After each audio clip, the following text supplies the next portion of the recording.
네, 네. 드디어 이제 내일 저녁입니다. 네, 네. 내일 저녁 투자 위더 스타 그 마지막 주인공이 결정되니까. 7시죠. 네, 저녁 7시에. 7시 생방송으로. 네, 예. 그럼 함께 해주시기 바라겠습니다. 아, 이거 쪽대급 아니에요? 상금 5천만 원. 아, 그러니까요. 네, 저희 유튜브 채널에서 하는 야, 요럴 때 요 상금 받아가지고 주식하면 복돈인데 복돈. 돈도 복돈 있어요. 아, 그래요. 고. 자, 하여튼 누가 주인공이 될지 한번 내일 잘 같이 확인해 주시기 바라겠습니다. 자, 그러면 오늘 우리 박병창 부장님과 함께 마켓 인사이트 한번 들어가 보죠. 어서 오십시오. 어서 오세요. 네, 반갑습니다. 자, 이제 주말을 앞둔 금요일. 네. 일단 어제 미국은 잠깐 빠졌다가 다시 이제 보합 정도로 올라왔죠. 2% 빠졌었습니다. 예. 큰 폭으로 하락이었고요. 예. 이번 주 전반적으로 보면은 뭐 등락 계속 근데 있었는데요. 이게 공통적으로 쭉 빠졌다가 다시 네. 좀 회복하고 끝나고 그런 그게 좀 달라지는 반복되네. 점이 있어요. 그래서 이번 주에 뭐 어제 그저께 계속 말씀드린 거는 저가 매수의 심리가 굉장히 중요하다는 부분인데 네, 심리가 좀 변하는 부분은 좀 있습니다. 그것을 가지고 뭐 향후 전망에 대해서 긍정적으로 변화되는 부분은 아니지만 전반적인 좀 지표도 그렇고 심리도 그렇고 조금씩 조심스럽지만 변화가 좀 있다. 뭐 이 정도만 우리가 좀 판단하면 될 것 같습니다. 네. 어제 2% 마이너스 시작을 했습니다. 마이너스 시작한 이유는 두 가지였습니다. PPI 발표가 있었고요. 11.3%또 충격적으로 나왔고요. 은행주 실적에서 JP모건 체이스 실적 발표가 있었는데 28% 시장 컨센보다 낮게 나왔습니다. 그러면서 여러 가지 얘기들을 좀 했는데요. 향후 전망에 대해서 좀 부정적인 전망들이 좀 나왔고요.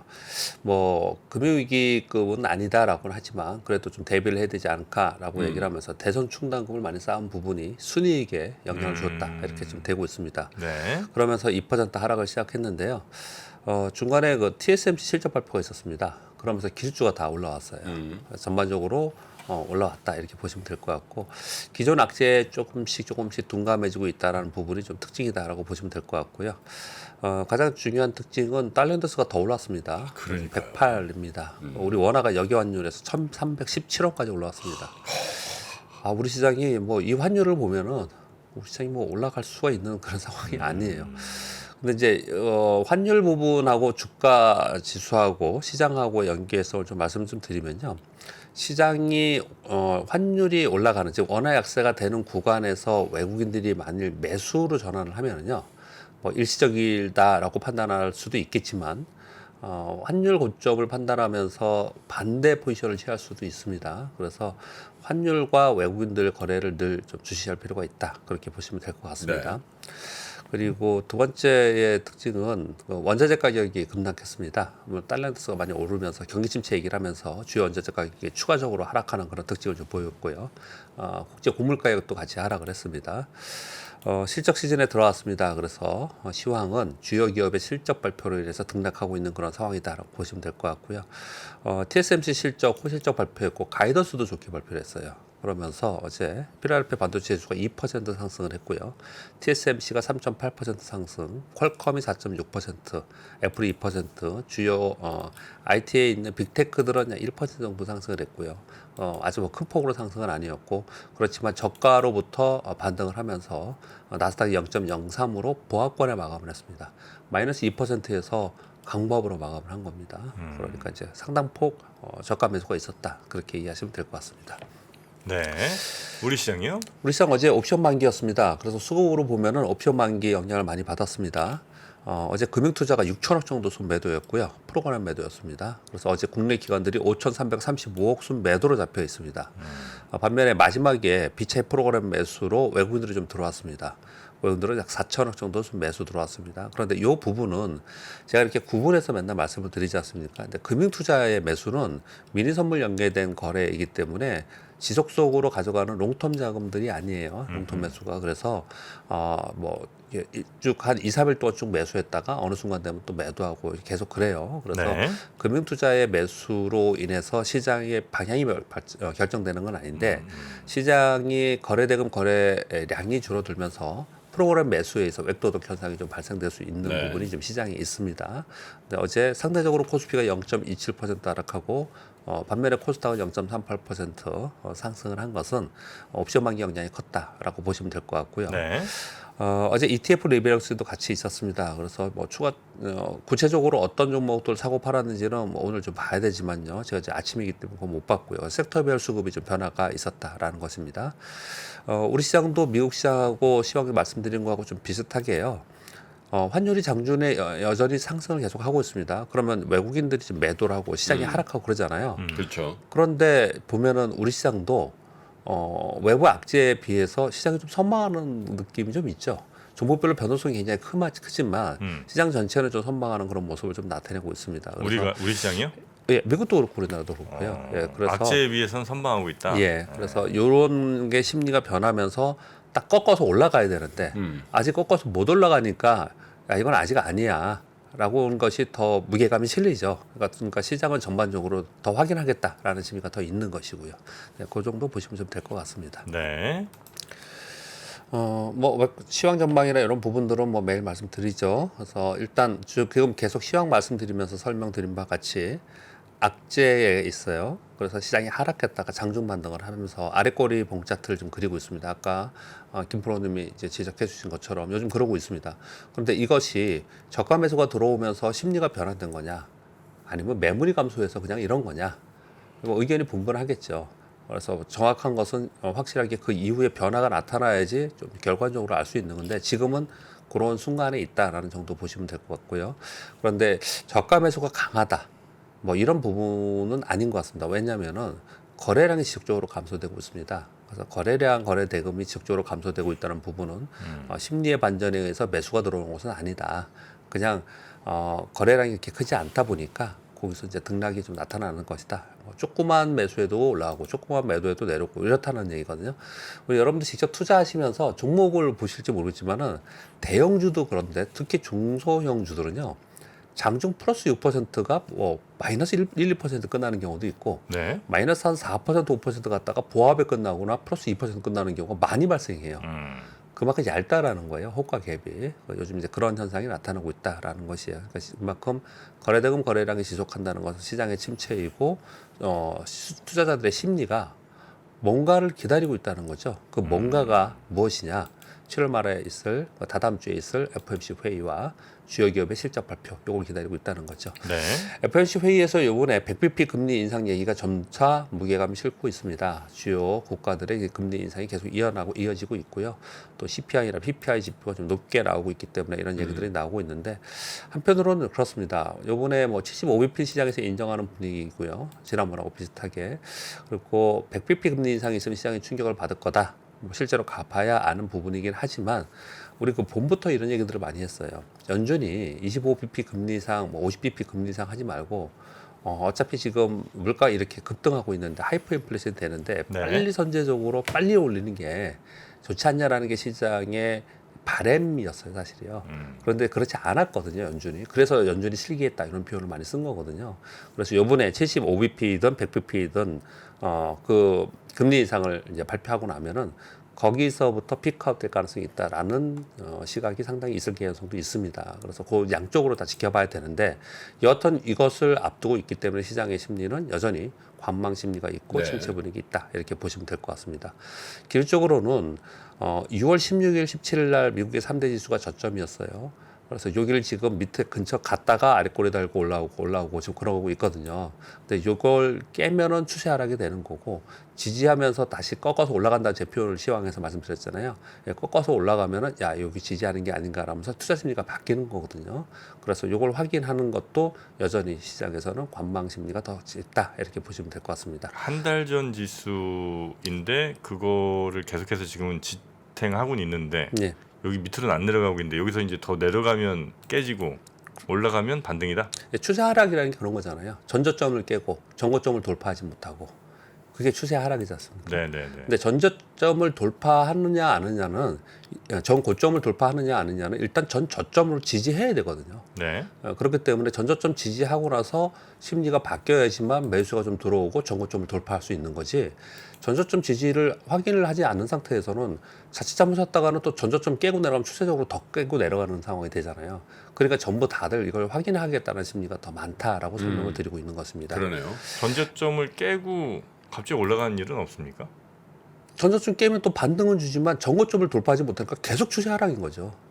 계속 추세 하락인 아, 거죠. 전저점을 깨고 내려가면 전고점은 못 들어요. 아 이거 힘이- 패턴이라는 거죠. 그렇죠. 힘이 약해지는 뭐 거죠. 그럴 가능성, 그 차트라는 건 항상 가능성이잖아요. 네. 심리인 거죠, 심리. 심리인 거예요. 그러니까 전고점을 돌파하면서 가면은 야 이거 뭔가 달라졌다. 야, 여기서 지금 이제 저점 확인한 것 같다. 이렇게 얘기들이 나오는 거고 네. 그걸 돌파하지 못하면은 아직 멀었어. 그러니까 이제 뭐 이렇게 부장님 얘기하는 좀 거죠. 이해를 하셔야 돼요. 계속 전저점 깨고 있는데 예. 돌파를 할 수도 있다라고 좀 위안을 주세요. 아니 아니야. 위안이 100%는 아니지. 위안이 아니고 예. 저는 아니 100%는 아니고 예.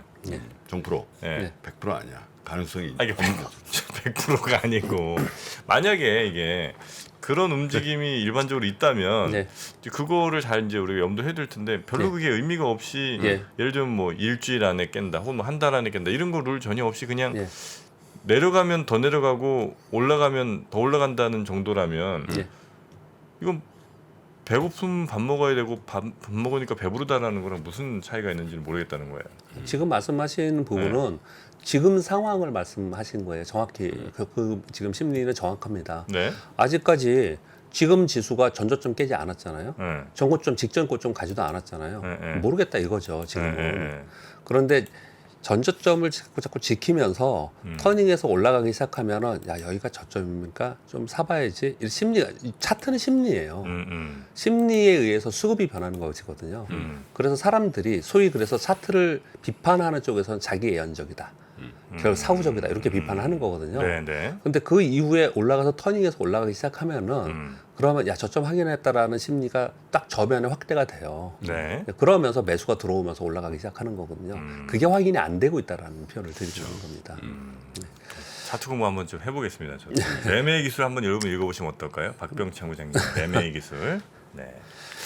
근데 그 차트는 사실 이게 뭐 시대에 따라서 변하는 건 아니거든.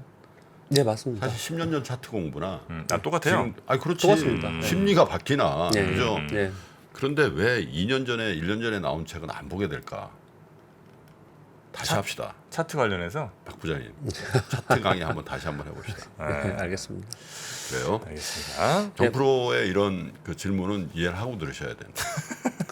요즘 이런 죄송하지만 질문들이 약간 이해가 안 돼. 제가 이해가 좀 안 되는 부분이 있긴 합니다. 가끔 좀 그렇습니까? 드실 때. 예, 예. 많아요. 좀 이렇게 쭉 올라오는 게 있나 봐요. 가끔. 아 제가 아니 그러니까 이게 전에는 그 슬슬 넘어갔거든. 좀 이해가 됩니다. 지금 시간이 좀 갔긴 갔지만 그래도 짚고 넘어가야 될 부분은 어떤 부분이 제가 공감이 되냐면은 네. 그 차트로 해서 소위 가장 강력하다고 하는 헤드앤숄더, 역 헤드앤숄더 나타나서 터닝해서 올라가는데 중간에 전장 나면 무슨 의미가 있냐? 푹 빠지는데 이런 거잖아요. 그런 돌발 불확실성에 의해서 차트가 안 맞는 경우가 분명히 있긴 합니다. 그래서 일반적인 경우에는 사람들의 심리에 의해서 그게 만들어지는 거기 때문에 네네네. 결국은 주식은 모든 사람들이 사겠다고 할 때 올라가는 거고 팔겠다고 네. 할 때 떨어지는 거잖아요. 아 기본적인 저의 의심은 그거예요. 예. 그러니까 뭐냐면 지금 차트에 의해서 예. 사람들의 심리를 예측하고 그 예측된 게 어느 정도 뭐 확률은 좀 달라지겠습니다. 맞아가는가? 예, 네. 요게 하나가 있고 예, 저는 네. 이제 그 반대쪽에서는 예. 지금의 현상을 어떻게든 기간 늘려보고 위아래로 그래프 한번 낮춰보고 그래프 뒤집어보고 하면서 차트를 맞추는 거 아닌가? 그러니까 나의 지금 현재 상황에 대한 설명을 위해 차트를 맞추는 거 아닌가는 이제 의심 같은 게 있는 거죠. 지금 말씀하시는 게 차트를 비판하는 핵심 요인입니다. 그렇습니까? 예, 그 핵심 네. 요인이에요. 사후적으로 얘기하는 게 아닌가라고 네, 얘기하는 네, 거거든요. 네, 네. 근데 뭐 제가 매매 기술 얘기할 때도 항상 말씀을 드렸지만 네. 사후적으로 얘기하는 차트에 여기가 저점이야, 여기가 고점이야, 여기가 추세대 저점이야 이렇게 얘기하는 건 의미가 없는 거고요. 네, 네, 네. 제가 지금 말씀드리는 건 그렇게 설명드리는 게 아니잖아요. 여기가 저점이라고 표현하는 게 아니고 네, 네. 여기를 지키고 정거점을 돌파하면 심리가 어떻게 변하고 그래서 수급이 어떻게 변하고 그 흐름을 보면서 거래를 맞춰가는 거죠. 네네네네. 그 정도 정리하겠습니다. 알겠습니다. 자, 이슈도 한번 살펴볼게요. 네. 러시아군 CNN 발표 뉴스였는데요. 뭐 중요한 큰 뉴스는 아니지만 몇 가지 말씀드릴게요. 모두 지쳤어? 우리가 더 지쳤어. 이게 지금 뭐가 떴는데 확인 눌러보실까요? 오늘 인터넷이 약간 좀 불안정하더라고. 이거 어떻게 하면 이렇게 네. 되나요? 일단 됐습니다. 됐습니다. 네. 됐습니다. 네. 됐는데 러시아 우크라이나군이 모두 지쳤다. 전쟁이 중대 기로의 국면에 섰다라는 CNN의 뉴스가 있었습니다. 양쪽 모두 군인들의 피해와 무기 부족이 많이 발생을 하고 있다. 이번에 러시아군이 꽤 많은 곳을 점령을 하면서 이런 표현을 쓰더라고요. 제가 여기 넣지는 않았는데요. 그 다음을 점령할 지역을 할 거냐 말 거냐에서 약간 휴식기에 들어갔다고 표현을 합니다. 러시아가요? 예, 전쟁 지금 이제 전문가들의 자료인 거예요. 그러면서 지금 재정비하면서 장기전 준비를 좀 하는 것이 아니냐 이렇게 얘기를 해요. 그 사이에 서방 외교를 통한 휴전 또는 중전을 모색해야 되지 않겠냐 그럴 가능성도 있다 이런 얘기를 지금 하고 있습니다. 이 부분 좀 말씀드리겠고요. 그리고 어제 그저께 오랜만에 콘텐츠와 메타버스 관련된 종목들이 좀 올랐어요. 그래요? 뉴스가 하나 있었습니다. 애플의 메타버스 기기 있잖아요. 네. 이게 내년 초에 출시한다고 하고요. 전자신문 발표이고요. 내년 초? 네, 내년 초에. 출시면 이미 어디선가 만들고 있어야 되는 거 아니에요? 그렇습니다. 지금 발주 계약을 지금 시작을 했다고 합니다. 4분기에 지금 만들어야 되기 때문에 발주 계약을 시작했다고 합니다. 네. 그래서 관련 종목들이 좀 움직였다. 이해하시면 될 것 같고요. 세 번째 뉴스도 그냥 참고로 가져왔는데요. 13일 날 대만이 증안기금 투입했다는 발표가 있었네요. 오랜만에 들어보네 증안기금. 네, 증안기금. 우리도 지금 이게 가능성이 있다 없다 지금 이제 얘기를 준비하고 있다 이런 얘기를 하고 있지 않습니까? 대만의 시가총액이 우리보다 조금 높습니다. 근데 증안기금 규모가 약 22조 원이라서 실제 투입하는 금액이 요보다는 좀 작은데 이 자체가 시장을 확 변화시키는 부분은 좀 아니겠지만 심리적으로 안정이 될 가능성이 상당히 높다. 이런 부분들 얘기를 하고 있고요. 이유는요.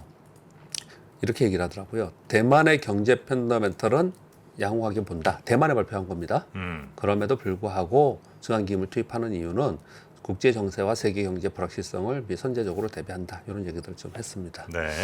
저기 증안기금을 다른 말로 하면 뭔지 알아요? 몰라요. 국가 자사주야. 맞아요. 정부가 자사주 사는 거라고. 그럼 진짜 우리나라 주식 너무 싼데 경제 펀더멘탈에 비해서 그런 거냐? 예, 우리 대주주에는 뭐 최고 경영자들이 야 우리 회사 펀더멘탈에 비해서 우리 주가 너무 싼데 자사주 사잖아. 사 이런 거요? 그럼 국가가 사면 뭐 어디죠? 무슨 기재부가 살 리는 없을 거고 누가 사는 거예요? 기금을 만들어. 기금을 만드는 거죠. 기재부가 사는 거나 마찬가지야. 그래요? 그거 만드는 게 기재부인데 뭐. 기재부에서 기금을 만들어서 그 기금으로 이제 뭐 지수 사거나 이렇게 하겠군요. 그렇죠. 아니 대형주들 실제로 사요. 그래요. 네, 맞습니다. 나중에 팔아요 그리고 많이 올라가서는 좀 많이 정리하죠. 팔면 많이 많이 올라가면 올라가면 팔고. 시장에서 막 달라고 그럴 때 주지. 예. 그래요. 그 남는 돈은 어떻게 국고로 기속이에요? 당연하겠죠. 그 기금으로 해서 뭐 다른 이제 뭐 금융 구제를 하거나 그러죠. 금 기금으로 쓰는 거죠. 아이 그래 공매도나 제대로 하면 될 거야, 아마 저거. 기금까지 하게. 자, 네 번째 뉴스는요. 네. 약간 우리 시장을 이해하는데 이해가 좀 될 것 같습니다. 이게 수치가 나오니까 저도 뭐 폄훼하거나 이런 표현은 아닙니다. 근데 좀 의미가 있습니다. 이번 시장 급락으로 인해서 펀드 매니저가 여의도 탈출한다 뉴스가 좀 있었습니다. 이건 실제로 자료는요. FN 가이드 자료와 금융투자협회 자료입니다. 공모펀드의 자금 유출이 계속 되고 있고요. 운영 성과가 하락하고 있습니다. 당연히 운영 보수가 감소하고 있고요. 지난 4월부터 6월까지 운영력 변경이 크게 증가했는데 약 1,500건이 되고 있다고 합니다. 비교해드리기 위해서 1년 전에 그 동기간 동안 약 830건, 2년 전에는 460건인데 요 3개월 동안 1,500명이에요. 건이라는 건 뭐냐면 1,500명이 말소가 나갔다는 거고요. 등록은 새로 들어왔다는 거예요. 바뀌었다는 거예요. 운영력이. 나가고 들어가고가 많았네요. 네, 1,500명이 바뀌었다는 겁니다. 우리나라 펀드 매니저가 788명이에요. 네, 지금 14일 현재 금융투자협회에서 운영사 788명으로 지금 발표가 됐거든요. 788명이에요, 딱. 이런 숫자를 왜냐하면 등록해야 되기 때문에 숫자가 정확한 겁니다. 등록해야 되거든요. 이런 거 우리 잘 못 보시잖아요. 그래서 한번 가져와 본 건데요. 요 안타까운 거는 공모펀드 얘기하는 겁니다. 사모펀드가 아니고 국내 주식형 펀드가 연초 이후에 1년 동안 지금 마이너스 24.5% 평균이고요. 해외 주식형 펀드가 마이너스 17%라고 합니다. 지금 1위가 마이너스 15.4%더라고요. 보니까 전체적으로 자료를 보니까요. 그러니 당연히 뭐 공포펀드에서 자금이 빠져나갈 거고 운영 성과가 안 좋으니까 보수도 감소하고. 저 해외 주식형 펀드가 국내보다 잘했네 이렇게 생각하잖아요. 마이너스 25, 마이너스 17. 저 더 못한 거예요. 저거 환율 효과 있는 거거든. 기준가기 때 그죠? 네, 맞습니다. 진짜 못했다. 공포펀드 개수는 어마하게 많습니다. 4,779개. 500개 증가한 거고요. 이건 ETF가 많이 증가해서 그렇습니다. 네네네. 그러면 이거에 비해서 운용자 펀드 매니저 수나 또는 자산을 봤을 때는 또 조그만 데가 굉장히 많다는 얘기거든요. 근데 준 자산은 펀드 개수가 늘어났잖아요. 준 자산은 291조로 20조가 감소했다고 합니다. 요번 상반기에 20조 감소했다고 FN 가이드 자료입니다. 이게 왜 중요하냐? 펀드 매니저들이 이렇게 많이 바뀌면 어떻게 하냐면요. 새로 펀드를 맞지 않습니까? 기존에 있는 종목들을 그냥 잘 끌고 가지 않아요. 잘 신경 안 쓰는구나. 정리하는 경우가 더 많아요. 적폐청산한다니까. 정리하는 경우가 더 많아요. 적폐청산. 새로 펀드 매니저 바뀌면 네, 예. 그래서 그 전임자가 했던 마음에 안 드는 주식 다 정리해 버려. 아주 과감하게 정리합니다. 그래. 내가 원래 했던 사람들은요. 이거 내가 그 기존에 가지고 샀을 때 마음이 있잖아요. 네. 그래서 좀 기다려 볼까 또는 분할 매도하지 이러거든요. 새로 맡은 경우에는요. 그냥 던집니다. 그냥 싹 정리합니다. 그냥 다시 출발해야 되기 때문에. 그래서 주가 변동성이나 수급 왜곡 이런 데에 우려들이 좀 있어요. 근데 지금 반기 말이 끝났으니까 하반기에는 조금 이제 줄어들겠죠. 그래서 6월 달에 변동성이 컸던 것도 이런 이유가 또 될 수도 있었다. 이런 얘기들을 좀 하고 있는 겁니다. 저게 많이 바뀐 거가 아마 그 사람들이 회사를 나가고 뭐 들어오고 저게 그만큼 많았다는 네네. 게 아니고 그 펀드 매니저 교체를 하거든. 네네. 그 내부에서도 네 맞습니다.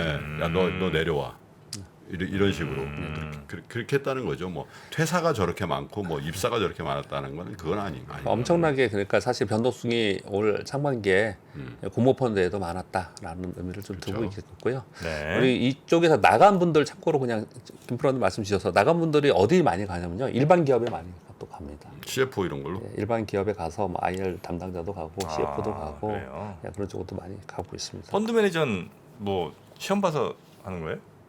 일단 자격증은 있어야죠. 자격증? 네, 자격증이 몇 가지 필요한 자격증이 있고요. 네, 보통 경력으로 뽑는데 경력을 뽑아요? 네, 자격증이 많이 있어야겠죠. 얘 열심히 공부하고 제 자격증 땄어요. 예. 그래서 펀드 매니저 자격증 있어요. 운영 인력 맞습니다. 자격증. 그러니까 이제 했어요. 한 다음에 그냥 제가 조만하게 하나 만들어서 예. 펀드 매니저 해도 돼요? 되는데 이제 그 인허가 받아야 되거든요. 쉽지 않습니다. 그게 쉽지 않아요. 그냥 막 해주는 건 아닙니다. 하나 하고 싶은데. 정프로 펀드. 아니, 혼자 슬슬 유사의 길로 가려고 그래요. 정프로. 아니 하도 사칭들이 많으니까 내가 진짜 한번 해보려고 그래요. 또 페이스북을 막아놨더니 요즘 또 문자로 또 기승을 부리네. 예. 하고 보도도 나왔더만 그저께 보니까. 이런 사칭. 그 전문가 누군지 모르겠는데 저는 그거 안 합니다. 그래서 이렇게 가림하고 나왔던데 예. 몇 억씩 갈취하고 그랬더라고요. 그래요. 참 좀 못 잡나.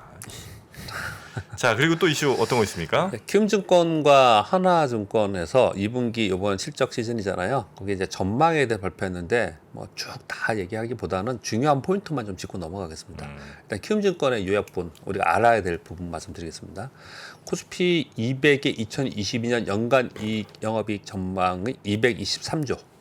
내년에 257조. 내년은 빼더라도 현재 223조로 보고 있는데 6월 중순부터 이 전망이 빠르게 하향되고 있습니다. 그래서 여기서부터 좀 더 내려갈 거라고 좀 보고는 있습니다. 근데 코스피 200에 있는 종목의 영업이익이 전망이 223조거든요.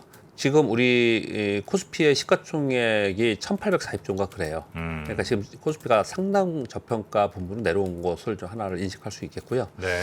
OPM은 8.8%에 7.8%로 계속 낮추고 있는 그런 상황이고요. 이번에 2분기 영업이익 전망은 58조 전망하고 있는데 지난 1분기 59조였어요. 이것도 중요하죠. 크게 갭이 없죠. 그래서 섹터별로 갭이 있는 거지 전체적으로 그런 갭은 없었습니다. 네. 섹터별로 어디가 많이 빠졌냐 업적으로 볼 때 화학, 증권 순서대로입니다. IT, 가전, 화장품, 디스플레이, 은행 이쪽이 많이 빠진다라고 지금 보고 있고요. 종목보다도 이런 쪽을 보는 게 더 중요한 것 같습니다. 또 상승률 영업이익 OP 상승률 상위 업종은 에너지, 자동차, 운송, 미디어 교육, 기계, 소매 이렇게 있는데 참고로 중간에 말씀드리면 제가 놓칠까 봐 중간에 말씀드리면 이런 자료들이 나오면 이 자료들에 나와서 영업이익이 늘 거야라는 기업, 줄 거야라는 기업의 주가가 그대로 움직이진 잘 않아요. 그렇지는 않아요. 그러니까 우리는 당연히 요번에 실적이 좋은 기업들은 올라가야 정상이잖아요. 근데 그렇지는 않거든요. 왜 그러냐면 시황과 섹터의 사이클 때를 같이 타야 됩니다. 그래서 그거하고 연관돼서 봐야 되거든요. 어떤 표현을 드리냐면 여기서 지금 성장률이 좋은 업종이야. 성장률 좋은 업종 중에서 예를 들어서 에너지, 자동차, 운송, 미디어 교육이 있는데 여기에서 지금 현재 수급이 들어오고 그리고 향후 미래 이익이 좋다라고 해서 시장에서 좀 분위기를 업되고 있는 좀 매수가 들어오고 있는 섹터에서 거래를 해야 된다는 표현을 제가 하는 거예요. 그래서 좀 주의점이기 때문에 말씀을 좀 드리는 겁니다. 마지막에는 영업이익 양호 주요 기업 뭐 이제 리스팅을 좀 했는데요. 참고하시면 될 것 같습니다. 하나증권에서도 이제 비슷한 내용인데요. 비슷한 건 다 빼고 요번에 여기는 이제 종목 위주로 좀 발췌를 좀 해봤습니다. EPS 상승 쪽이 가장 높은 쪽, 상승률 쪽은 삼성 SDI, 삼성 바이오로직스를 꼽고 있고요. EPS 하향 쪽은 SK 하이닉스, 삼전, 네이버 쪽을 보고 있습니다. 3개월 전망보다 최근 전망이 상향한 종목. 무슨 얘기죠? 최근 들어서 보니까 최근 들어서 보니까 이익이 예상보다 괜찮네라는 거고요. 3개월 전망보다 하향은 최근 들어서 보니까 이거 더 나빠지고 있어. 이걸 얘기를 하고 있는 거예요. 이건 그냥 넘어가겠습니다. 근데 중요한 건 그 다음입니다. EPS나 아니면 기업 실적에 대해서 이 정도 바운더리에 있을 거야. 그 제일 높은 데를 찾고 제일 낮은 데를 찾고 이렇게 바운더리가 있잖아요. 딱 찍지 못하는 거니까 기업 이익의 추정이니까. 근데 추정의 상단을 상향 돌파했다는 얘기는 좋아지고 있다는 거예요. 그런 기업들이 어느 기업들이냐라는 리스팅이고요. 하단을 하향 돌파하고 있다는 건 더 나빠지고 있다라는 거예요. 그래서 이제 참고로 보시고 초점 종목 아니고요. 이 종목들을 항상 말씀드리지만 이런 종목들 이렇게 나오잖아요. 차트 한번 쳐보세요. 차트 수급하고 우리 눈으로 확인할 수 있는 거니까 그런 것들 한번 확인해서 참고로 투자 풀을 만드는데 도움을 이제 얻기 위해서 이런 것들을 말씀을 드리는 겁니다. 네. 한국경제신문에서 이런 뉴스를 했어요. 시장 급락으로 싼 종목이 널렸다. 어제 뉴스에 이런 게 나왔습니다. 아마도 지금의 상황에서 많이 물려 있고 심리적으로도 지금 좋지 않고 또 더 내려갈 것에 대한 두려움도 있는데 이런 뉴스 나오면은 뭐 감정이 좋지는 않겠죠. 그런데 있는 사실이니까요.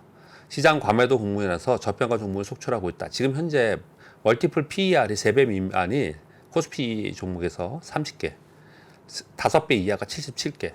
굉장히 많죠. 이렇게 있다는 거죠. 그런데 요거보다도 말씀드리고 싶은 거는 그 두 줄을 읽어드리겠습니다. PER이 극도로 낮은 종목들은 사실은 그만한 이유가 다 있습니다.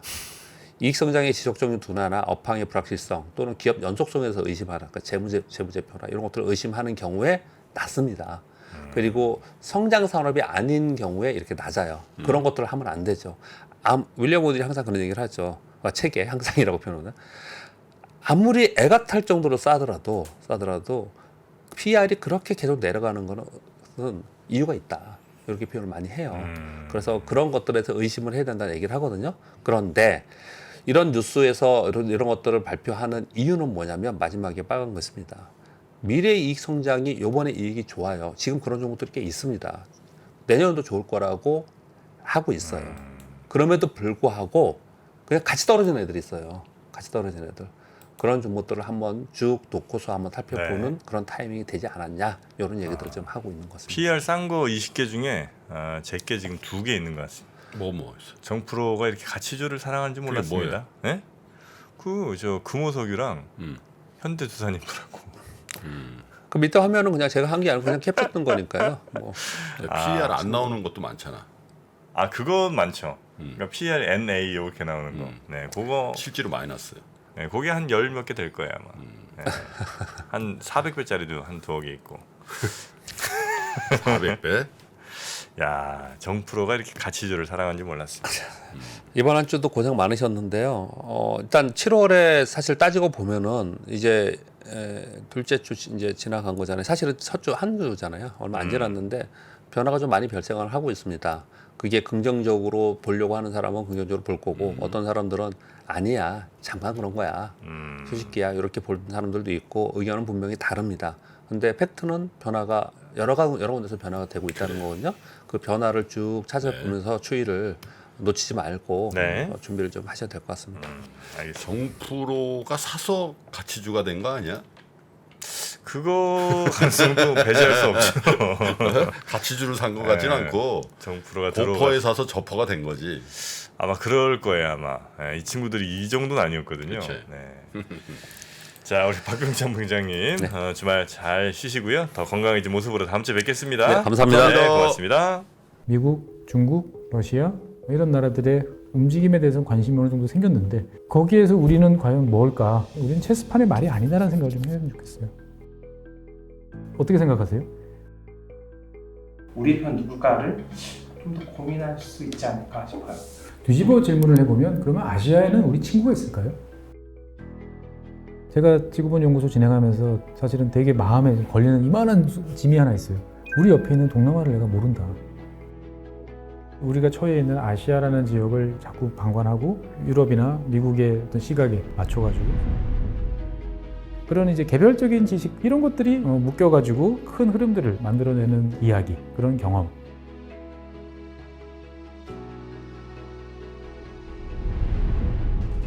작고 잡다한 지식이라도 그것들을 절대 무시하지 마라. 나는 그건 되게 긍정적이고 그런 지식들을 연결해서 말 그대로 위즈덤이잖아요. 정말 현명해지고 뭔가 남들하고는 좀 차별화된 그러한 관점 그리고 그러한 비전